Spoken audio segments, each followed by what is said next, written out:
Well, we got some controversy at the Game Awards this year. It feels like every year we got something controversial going on at the Game Awards. This year happens to be with the Game of the Year nominees.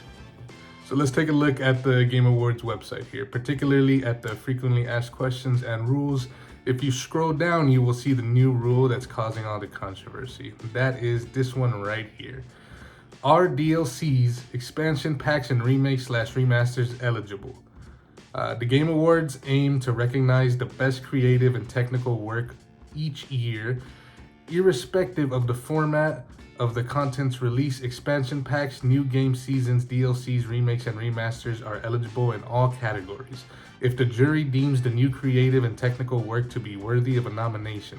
Factors such as the newness of the content and its price/value should be taken into consideration. Now, when I read this, one thing comes to my head, and that's Elden Ring Shadow of the Erdtree. Obviously, that's a DLC, and that's where the controversy comes in. If we go here to the nominees, and we look at Game of the Year, there it is. Elden Ring Shadow of the Erdtree, taking up a slot on nominee for Game of the Year. Now, if this wasn't here, if that rule hadn't changed, this slot could have belonged to another game. But that's not all. We also have right next to it Final Fantasy VII Rebirth, a remake of a very old game. This also taking up another slot. So we have two slots that are being taken up by DLC and remake. One or both of these slots could have easily gone to another game this year. Now, I completely understand that Elden Ring Shadow of the Erdtree and Final Fantasy VII Rebirth is possibly some of the best gaming you'll have this year. But the fact is that Shadow of the Erdtree is DLC and not a full game. And the game that this DLC belongs to has already won Game of the Year in 2022.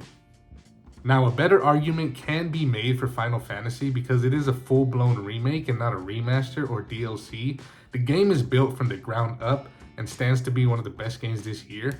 But at the end of the day, it's still a remake, a story that was already told in 1997. Ultimately, I think a solution to this would be to have new categories in the award show, such as DLC of the Year and remake/remaster of the year. That way, DLCs like Shadow of the Erdtree would go up against other DLCs, such as Diablo 4's Vessel of Hatred or Mortal Kombat 1's Chaos Reigns. And then you would also have Final Fantasy VII Rebirth going up against other remakes and remasters, such as Sonic X Shadow Generations or Silent Hill 2 Remaster that came out this year. Not only does this give us some more categories to vote for in the award show this year, but that would open up the nominations for Game of the Year for other games that also deserve it. I would love to see Stellar Blade or Space Marine 2 up there in the nominees for Game of the Year.